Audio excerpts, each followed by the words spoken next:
Video suukanneessaa torban darbee magaalaa Hamboo keessaa gallakkifame gocha suukanneessaa dargaggoota Oromoo irratti godhamaa ture Waaqayyoon saaxile. Kan saayitii ja'aaf walakkaa gaafa waan kana dhaga'u kaase ribina qabachuu dide rafuun dadhabe nan boo'e keessa kootu na gubate.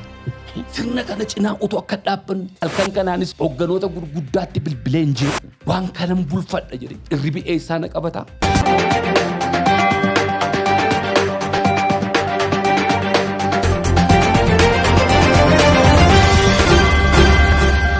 Oduu teenyaa jalqabaatiin gareen maafiyaa mootummaa waliin hojjetu reeffa obboleessa kootii mana hidhaa bulcheeraa jedhan artistii Habtaamuu Lamuu yookaan ammoo deeggaraa mootummaa guddaan.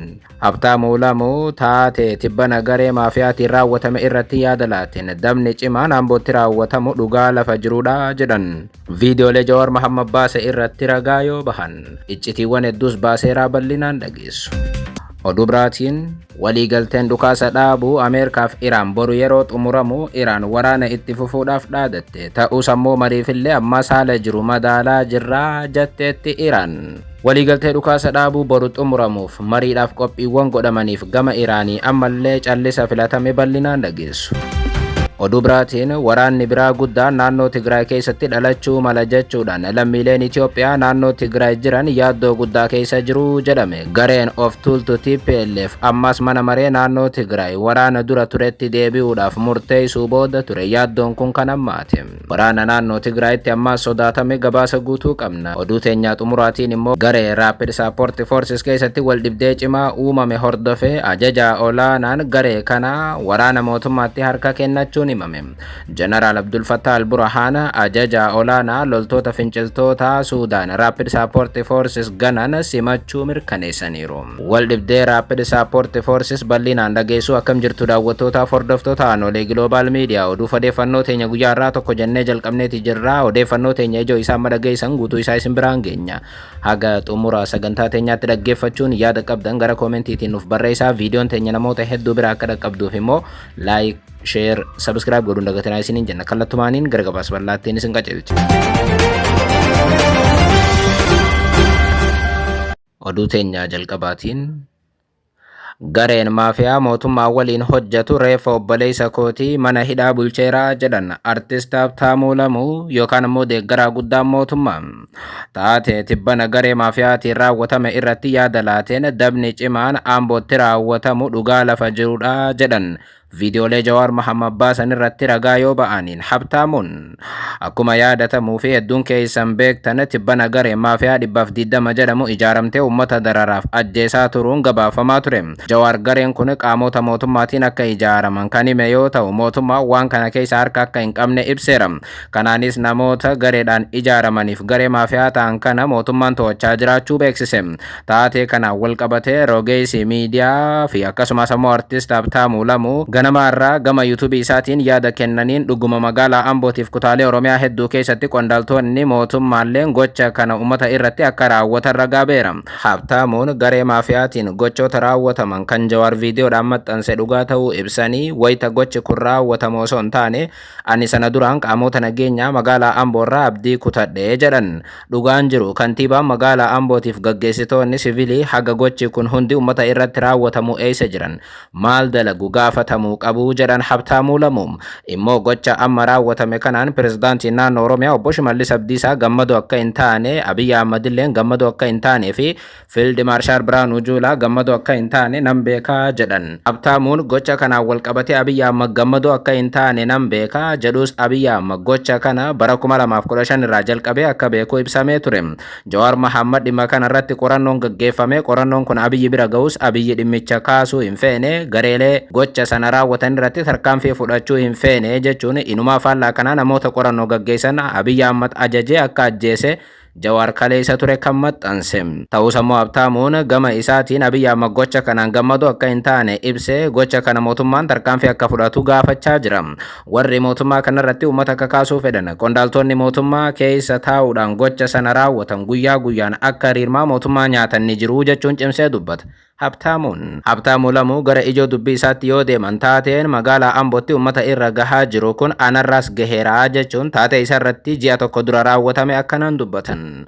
Ji'a tokko dura obboleessi koo du'aan addunyaa kanarraa boqotee ture jedhan. Obboleessi isaa Musliima ta'uu kan himu Habtaamuu Lamuu reeffi isaa burraayyuu akka ture kaasuun halkanuma sana obboleessa isaa akka gara biyyaa galchan maatiin na gaafatanii turanii jedhan. Anis namoota baay'ee ammatti waan hin beekuuf keessumaa qondaaltotatti waan hin dhiyaadhuuf nama beektutti nuuf bilbilinaan jedhan. Warri Ambootiif Gincii keellaa irratti konkolaataa waan qabaniif akka achi nu dabarsan jara hooggansaa dubbisuun dirqama narra turedha jedhan.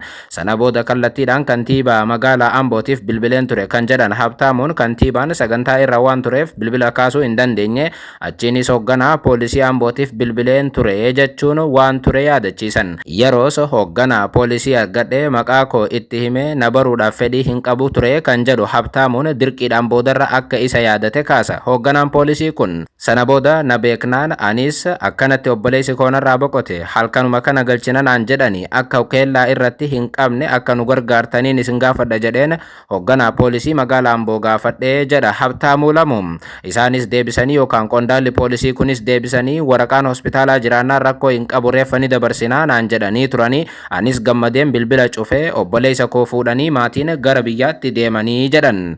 Kan nama dhibu garuu konkolaataan reeffa fe'ee deemaa ture halkan sa'aatii 6tti namoota 8 reeffa waliin qabatee wayita keellaa Amboo ga'u poolisii magaalaa Ambootiin qabamee hidhaatti darbatame jedha Habtaamuun. Edaa ajajaan poolisii magaalaa Amboo kun konkolaataa Habtaamuun itti himee adda baafatee jennaan jara keellaa eegu sanaan hidha jechuun ajajee ture kan jedhu Habtaamuun. Sana booda hoogganaan kun bilbilas ni cufate warra reeffaan deemus akka hidhamu ajajan jechuun dabni hamaan reeffa obboleessa isaa irratti Ambootti raawwatamuu kaasa Habtaamuu Lamuu. Taatee sana booda nan boo'e nan gadde halkan guutuu hin rafne nan rifadhe kan jedhan Habtaamuu Lamuu. Amboo magaalaa nuti jaalannutti kun ta'uun isaa baay'ee nama qaaneessas jedhaniiru. Ana Habtaamuu kam Habtaamuu Lamuu simbarre Habtaamuu Lamuu abbaa gingilcha simbarre Habtaamuu Lamuu abbaa qaanqee showuu simbarre Habtaamuu Lamuu biyya alaa jiraachaa ture amma immoo gara biyyaatti galee jiru simbeeku naan jedhe namichi hooggansi. Hayyee erga nan beekne nama na beekuun barbaadadhaa fayyaa ta'ii gaafa jedhu lakki si yaadadheera gingilchaa jetteen naan jedha. Maal rakkatte naan jedha. Waan rakkanne obboleessa koo tokkotu dadhabee reeffa fuudhanii gara biyyaatti deemaa jiru karaa gubbaatti akka rakkifne maaloo gargaarsa nu godhisiin jedheetiin jedheen. Waraqaa hospitaalaa qaba miti eeyyee qabu maarree rakkoon tokko hin jiru. Waraqaa hospitaalaa dhuma sana mul'isanii darbuu naan jedhe. Konkolaataa akkamiitiin dhufaa jiru konkolaataa akkasii diimaa kalarii isaatti hime taargaa isaatti hime. Hayyee fayyaa ta'e ol jennee bilbila cuufnee gammade gaa. Deemanii reeffa saanduqiidhaan baatanii jiru achi gaafa ga'anii ajaji darbee jira poolisiin reeffa fuudhee obbolaa koo wajjin poolis xaabiyaa Ambootti hidhaa gashan. Ilaalan yakki keessa hin jiru. Nama 8 oltu keessa jira konkolaataa kana. Ijoolleen natti bilbilan maal qabamne poolis xaabiyaa galle. Akkam poolisiin nu sakattaa'edha waa tokko nuun hin jenne garuu ajajatu darbee hidhaa nuun jedhanii. Namichi ajaja dabarse kun immoo bilbilan kaasu kanaaf waan goonuu hin qabnu asuma ture nan boo'e halkan guutu ribina hin qabanne halkan sa'aatii 6 walakkaa gaafa waan kana dhaga'u kaase ribina qabachuu dide rafuun dadhabe nan boo'e keessa kootu na gubate. Ani silaa gocha kana kaasuu hin barbaanneen ture kan jedhan Habtaamuu Lamuu gocha kana amma kaniin kaaseef viidiyoo tibbana raawwatameef dhugaa ba'uudhaafi jedhan. Ani sirna kana deeggaree ani sirna kanaaf arrabsamee yoo akkasnarratti dalagan nama kaan ammoo maal akka jarri kun godhan ilaaluun yookaan tilmaamuun nama hin dhibu jedhan. Sababiin kana dubbadheefis immoo akka nuti sirna kanarratti kaanuudhaaf jarri waan hojjetaniif nuti kana obsine amma immoo viidiyooleen hedduun ragaan baanaan kana dubbachuuf dirqamne jedhan. Daba hamaa magaalaa Ambootti uummata irratti raawwatamu ragaa yoo ba'an Habtaamuu Lamuu yookaan deeggaraa mootummaa kun. Sirna kana osoo akka deeggarru sirna kanaaf otoo akkas arrabsamnu mootummaadhuma keessa taa'ee kan mootummaan jaallanne jira. Akka nuti mootummaa irratti kaanu akka nuti mootummaa arrabsinu akka ani gadi ba'ee mootummaa qeequ warra barbaadantu jira. Lakkii nan liqinfadha halkan kanaanis hogganoota gurguddaatti bilbileen jeequ waan kanan bulfadha jedhe irribi eessaa na qabata akka kanatu toon taa'u namichatti tekstii godheen baay'ee galatoomi ulfaa jecha kana duwwaan jedheen dhiise halkan keessaa sa'aatii 10 walakkaatti natti bilbile konkolaataanis amma to'annoo jala jiru naan jedhe eesuma tamma hiisisteen jedheen eenyutu keessa jira obbolaa koo abaluu jiran jedhe bilbileen irratti cufe dhaqeen sakattaane bilbilee gallakkisaa jedheen. Habtaamuu Lamuu wayita akka mootummaa guddoo deeggaruu himamutti iccitii tana hunda saaxilan. Dhuguma gochi hamaan kun namoota akka isaa irratti raawwatamuun arra namoota sagalee dhabeeyyii ta'an meeqa Oromiyaa keessa jiran irratti gochi kana olii raawwatamaa jiraachuu kun warra ragaa bahuudha jedhame. Oduu biraatiin waliigalteen dhukaasa dhaabuu Ameerikaaf Iraan boru yeroo xumuramu Iraan waraana itti fufuudhaaf dhaadatte ta'us mariidhaaf ammas haala jiru madaalaan jira jetteetti Iraan. Haaluma kanaan Iraanii fi Ameerikaan marii fi dhibdee isaaniitiin wal qabatee quba walitti qabu kan itti fufan yoo ta'u waliigalteen dhukaasa dhaabuu guyyaa 14 labsamee ture boru akka xumuramu ibsameera. Iraan akka mariidhaaf hin teenye kan gufuu natti ta'e uggura imalaa galaanarraa Ameerikaan gaggeessaa jirtuudha jechuun himatteetti. Paakistaan akka waraanni Ameerikaa dooniiwwan buufataa Iraan seenanii ba'an akka hin uggurre tattaaffii gochuu akka eegaltees gabaasaaleen ba'uu irratti argamu. Kana hordofee Iraan ammallee marii Islaamabaad irratti hirmaachuudhaaf fedhii agarsiisu qondaalli olaanaan biyyattii ganama har'aa Rooyitersitti himaniiru. Iraan ammayyuu gochi uggura doonii Ameerikaadhaan raawwatamaa jiru gufuu marii kanaatii jetteetti.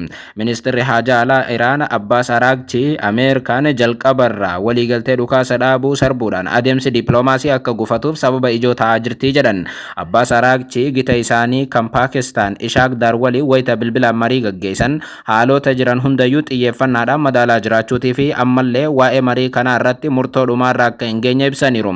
Qondaalli Iraan kun Tiraamp dooniiwwan ugguruu fi waliigaltee dhukaasa dhaabuu sarbuun Iraan irratti dhiibbaa uumaa jiraachuus balaaleffatan. Doonaald Tiraamp marii Islaamabaadiin waliigalteerra akka ga'amu fedhii qabaachuu ibsa. Gama kaaniin ammoo uggura dooniiwwanii akka itti fufu dhaadateera. Iraan kun dhimma waliin hin deemne yaada wal dhiituudha jechuun fudhatama dhabsiisteetti. Oduu biraatiin waraanni biraa guddaan naannoo Tigraay keessatti dhalachuu mala jechuudhaan lammiileen Itoophiyaa naannoo Tigraay jiran yaaddoo guddaa keessa jiru jedhame. Gareen of tuultu TPLF ammas mana maree naannoo Tigraay waraana dura turetti deebi'uudhaaf murteessuu booda ture. Yaaddoon kun kan ammaate. Haaluma kanaan addi bilisa baasaa uummata Tigraay manni maree naannichaa filannoo osoo waraanni Tigraay keessatti hin gaggeeffamin dura turen kanneen filataman gara hojiitti akka deebi'an murteessuu isaa hordofee jiraattonni naannichaa yaada isaanii BBC'f kennan miirri wal makaa ta'e akka isaanitti dhaga'ame dubbatu. Namni maqaan koo hin dhaamin jechuudhaan dubbate tokko jiraattonni TPLF deeggaran jiraachuu himuun namoonni baay'een ammoo murteen kun maal qabatee dhufa jedhanii burjaajjiif yaaddoo keessa akka jiran dubbatan. Jiraattonni murtee kana hordofee waraanni ka'uu mala yookaan tajaajilli addaan cituu danda'a jechuun sodaa keessa jiraachuu dabalee ibsa. Namni kun irra deebi'iin rakkoo keessa galla sodaan jedhu akka isaan mudate kan dubbate jiraataan kun murteen paartichaa waan gaarii fida yaada jedhu akka hin qabne dubbataniiru. Namoonni tokko tokko murteen kun akka feeteedhaan kan ta'eedha yaada jedhu qabu. Ibsa TPLF kana hordofee waraanamoo mariitti aanee dhufa kan jedhu yaaddoo keessa jiraachuu dubbatan. Namoonni Tigraay jiraatan kan yaadan waa'ee jireenya guyyuu isaaniiti kan jedhu jiraataan kun murtee TPLF waan gaarii qabatee dhufa yaada jedhu namni baay'een akka hin qabne dubbataniiru. Jiraataan magaalaa Maqalee kan biraa ammoo namni baay'ee magaalattii gadhiisee ba'aa jira jechuun haga sanbataatti balalliin xiyyaaraa jiru guutummaan guutuu ta'uu isaa akka mirkaneeffate dubbatama. Leetanaal Jeneraal Taaddasa Waradaa akka lakkoofsa Itoophiyaa bitootessa 30/2018 irraa kaasee ministeera muummee Itoophiyaa Abiyyi Ahmadiin turtiin aangoo isaa waggaa tokkoof dheereffameera. Kana hordofee boordii filannootiin kan haqame TPLF barri aangoo Jeneraal Taaddasaa dheereffamuu ilaalchisee ibsa baaseen mariin siyaasaa gamlamee osoo hin taasifaminiif beekamtiin TPLF fi hirmaannaan isaa osoo hin jiraatin murtee mootummaan Itoophiyaa addatti ofiin kenneedha jechuun dhimmicha mormeera. Jeneraal Taaddasa Waradaa gama isaatiin hooggansa irra jiruun akka ittiin fufne dhiibbaan akka irratti taasifamaa ture dubbateera. Jeneraal Taaddasaan gara Finfinneetti deemuun raawwii hojii mootummaa federaalaatiif erga dhiyeessee barri aangoo isaa dheereffameef booda TPLF aangoo siif kennamu akka hin fudhanne jedhamee TPLFin itti himame akka ture ibseera. Koreen jidduu galeessaa TPLF akka lakkoofsa Itoophiyaa ebla 11/2018 walgahii isaa erga xumuree booda ibsa baaseen qaamni raawwachiiftuu naannichaa hammataa ta'e akka hundeeffamu murteessuu isaa ibseera. Mootummaan federaalaa turtii bulchiinsa yeroo hirmaannaa TPLF malee dheereessuu isaa kan morme koreen jidduu galeessaa wayyaane kun gochi kun waliigaltee walitti bu'iinsa dhaabuu kan cabseef murtee dhuunfaan taasifamedha jechuun ereera.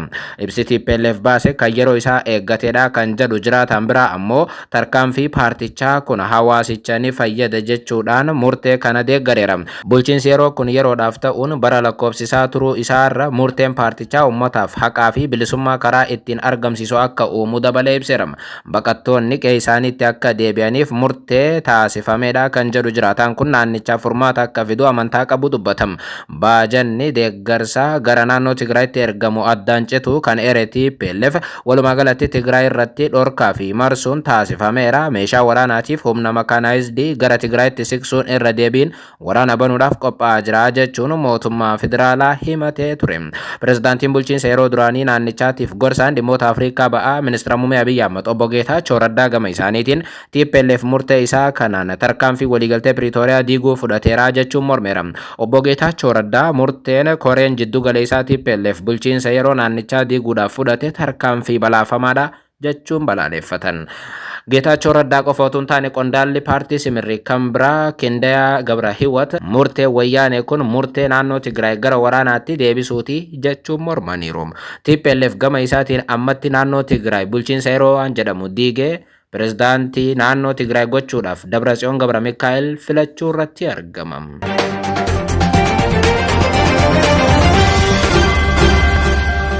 Oduu biraatiin garee Rapid Support Forces keessatti wal dhibdee cimaa uumame hordofee ajajaa olaanaan waraana mootummaatti harka kennachuun himame. Jeneraal Abdul Fattah al-Burhaan ajajaa olaanaa loltoota finciltoota Suudaan Rapid Support Forces ganan simachuu mirkaneessaniiru. Pirezidaantii mana maree ce'umsa Suudaan kan ta'an Jeneraal Abdul Fattah al-Burhaan ajajaa olaanaa humna finciltoota Suudaan kan Rapid Support Forces gara mootummaatti kan makaman yookaan harka kennatan dilbata ebla 11 2018 lakkoofsa Itoophiyaatti naannoo kaaba biyyattiitti simatanii dubbisaniiru. Xiinxaltoonni gocha kana ji'oota dhiyoo keessa qoqqoodama finciltoota Rapid Support Forces keessatti mudate keessaa isa guddaadha jechuun ibsaniiru. Meejar Jeneraal Alnuur Ahmad Adam maqaa masoo Alqubaa jedhamuun bal'inaan kan beekamu naannoo Kutum kaaba Daarfur irraa baqachuun magaalaa Dongolaa galeera. Jeneraalichi Rapid Support Forces gallakkisee gara waraana Al-Burhaanitti makamuun isaa waraana siviilii ebla 2015 irraa eegale Suudaan keessatti mudate hordofee jijjiirama guddaa garee kana keessatti mul'ate ta'uu danda'a jedhameera. Akka gabaasa Aljaziiraatiif Al-Arabiyaatti Al-Burhaan ajajoota waraanaa olaanoo biroo wajjin ta'uun Alqubaaf humna isa wajjin jiruuf simannaa ho'aa taasisaniiru. Akkasumas ammoo Al-Burhaan konkolaataa dhuunfaa isaanii Jeneraal Alqubaadhaaf badhaasa kennu isaaniitu gabaafame. Jeneraal Alqubaan miseensa hundeessitoota Rapid Support Forces keessaa tokko akka ta'an kan beekamu yoo ta'u waraana gurguddoo akka Al-Fashir keessatti firoottan hoogganaa garee kanaa Muhammad Hamdan Dagaaloo kan ta'an Geedoo Ibn Shukii fi Alii Yaaqoob wajjin ta'uun shoora olaanaa taphateera.